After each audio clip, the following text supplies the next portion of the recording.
কবর জিয়ারতের যে হাদিস আছে, নাসিরউদ্দিন আলবানী রহিমাহুল্লাহ, শুআইব আল-আরনাউত রহিমাহুল্লাহ, দুইজন নক্ষত্র।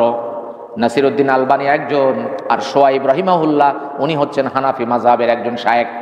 দুই শায়েখের এক কথা, এই হাদিসটা জয়ীফ, অর্থাৎ এই রাতে কবর জিয়ারতের যে কথা আসে ওই হাদিসটাও জয়ীফ, দুর্বল হাদিস। তার মানে এই রাতে কোনো আমলের কথাও আমরা খুঁজে পেলাম না। এই রাতে যেই বিষয়টা বলা হয়েছে, বিষয়টা মূলত এই মুহূর্তে যেমন এমনই আল্লাহ ক্ষমা করেন। আমি জানিয়েছি আপনাদেরকে সহিহ মুসলিমের 2565 নম্বর হাদিসে, সেখানে বলা হচ্ছে প্রতি সোমবার এবং বৃহস্পতিবারে আল্লাহ মুশরিক ব্যতীত আর ভাইয়ে ভাইয়ে দ্বন্দ্বকারী ব্যতীত সবাইকে ক্ষমা করে দেন। সুবহানাল্লাহ বলেন। ওই যেই কথা লাইলাতুন নিসফি মিন শাবানে আছে, এই কথা বৃহস্পতিবার আর সোমবারেও আছে, বুঝেন নাই? এখন বৃহস্পতিবারে আর সোমবারে কি আপনি হুমড়িকায়া পড়েন না? কেন পড়েন না? ওই যে একটা হাদিস তুলে আনা হয়েছে, এই রাতে আল্লাহ রুজি রুটি বন্টন করে। আসলে রুজি রুটি বন্টন করে কোন রাতে? লাইলাতুল কদরে। কদরটা এই জায়গায় আনা হয়েছে। এবার মানুষ সব হুমড়িকায় পড়ে, এই রাতে কোনো রুজি রুটি নাই। রুজি রুটি প্রতি রাতেই আছে। সহিহ বুখারী 1145 নম্বর হাদিস, ইয়ানজিলু রাব্বুনা তাবারাকা ওয়া তাআলা, আল্লাহ প্রত্যেক রাতে নিকটবর্তী আকাশে নেমে আসেন আর ডেকে ডেকে বলেন, কে আছো আমার কাছে কিছু চাইবে আমি তাকে দেব, কে আছো আমার কাছে ক্ষমা চাইবে আমি তাকে ক্ষমা করে দেব, কে আছো আমার কাছে রিজিক চাইবে আমি তাকে রিজিক দান করব। ওই যে রুজি রুটির কথা বলা হচ্ছে, এটা প্রতি রাতে পাবেন, প্রতি রাতে আপনি রিজিক পাবেন। অতএব বোঝা গেল যে ওই যে হাদিসটা, এই হাদিসটা আমাদের বুঝার ভুল। এই জন্য আমরা মসজিদে গিয়ে হুমড়ি খাইয়া পড়ি। আসলে মসজিদে হুমড়ি খাওয়ার কিছু নাই। ক্ষমা আপনি পাবেন না, ক্ষমা কি পাবেন না। যেই ক্ষমা এখন পাবেন সেই ক্ষমা তখনও পাবেন। তওবা করতে হবে। কি করতে হবে? ক্ষমা পাবেন সগীরা গুনাহ। কি গুনাহ? সবাই বলেন সগীরা গুনাহ। কোনো রাত খোঁজা লাগবে না, দিন খোঁজা লাগবে না। সুবহানাল্লাহ বলেন। আর কবিরা গুনার জন্য কি শর্ত? তাওবা শর্ত। 2 নম্বর সূরা, সূরা আল বাকারা 54 নম্বর আয়াতে কি বলেন? ওয়াইদ ক্বালা মূসা লিকওমিহি ইয়া কওমি, হে আমার কওম, তোমরা এই গরুর পূজা করে নিজেদের উপর অত্যাচার করেছো, এখন তোমরা আল্লাহর কাছে তওবা করো এবং নিজেদেরকে হত্যা করো। ওই সময় আল্লাহ তাদের জন্য এই বিধানটা দিয়েছিলেন, এই বিধানটা আমাদের জন্য না। তাদের তওবা ছিল, তওবা করার পরে আবার নিজেদেরকে হত্যা করতে হবে। মুফাসসিররা বলেন, একটা ময়দানে তারা গেল, অন্ধকার নেমে এলো, প্রত্যেকে হাতে তলোয়ার তুলে নিল এবং একজন আরেকজনকে হত্যা করতে লাগলো। এটাই ছিল তাদের তাওবা। তাদের কি তাওবা? এটাই ছিল। তার মানে তাওবা না করলে আমি আপনি কি পাবো না?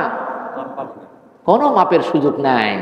যেটা বলা হচ্ছে এটা তো আপনি মোটা চশমা দিয়ে দেখছেন, চিকন চশমা দিয়ে দেখেন, মাথা খাটিয়ে দেখেন।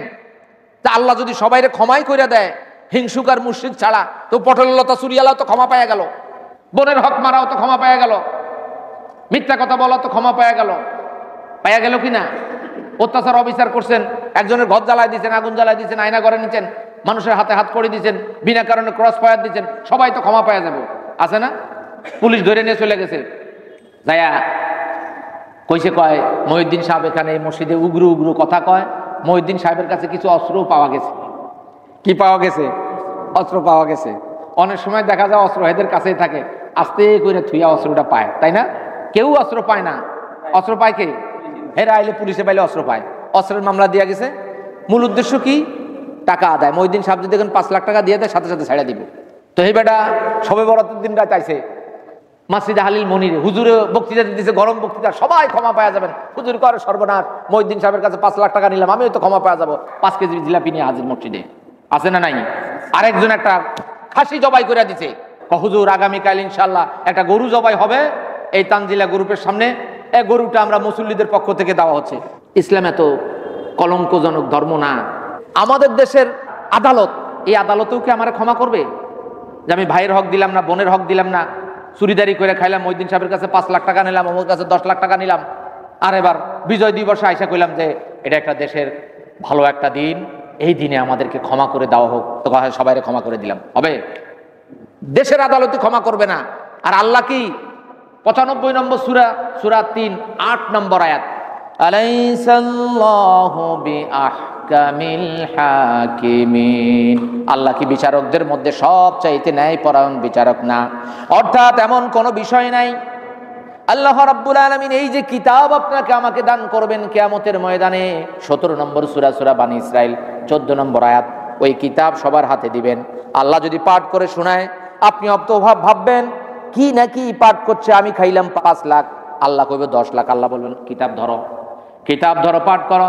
ইকরা কিতাবাকা কাফা বিনাফসিকাল ইয়াউমা আলাইকা হাসিবা। পাঠ করো তোমার কিতাব। ওই যে তুমি পটলের লতা চুরি করে মসজিদে গিয়ে তুমি সবে বরাতে মাপ চাইছো, তুমি তওবা করো নাই, পটলের লতা ফিরিয়ে দাও নাই, ড্রাগন গাছ কেটে ফেলেছো, তার কাছে ক্ষমা চাও নাই, 2 লাখ টাকার ড্রাগনের বাগান শেষ করেছো। আমাদের দেশে মাঝে মাঝে শোনা যায় যে কলা বাগান সাপ, ঠিক কিনা বলেন? আবার মাছের ঘেরের ভিতরে বিষ দেয়, আছে না নাই? তুমি ওই লোকটার 5 লাখ টাকার মাছ শেষ করলা, আর মহিউদ্দিন সাহেব ওয়াজ করে দিচ্ছে আল্লাহ সবে বরাতে সবাইরে মাফ করে দেন। এই যে দুষ্টামি করছো, এই দুষ্টামির জন্য তোমার কিতাব তুমি পাঠ করো। দেখা যায় সব দুষ্টামি এই কিতাবে আছে। আফসোস, কি বিষয়, কি কিতাব, ছোট বড় কোনো কিছুই তো এই কিতাবে ছাড়া হয় নাই। সুবহানাল্লাহ, সুবহানাল্লাহ বলেন। প্রত্যেকে নিজের কিতাব নিজেই পাঠ করবে।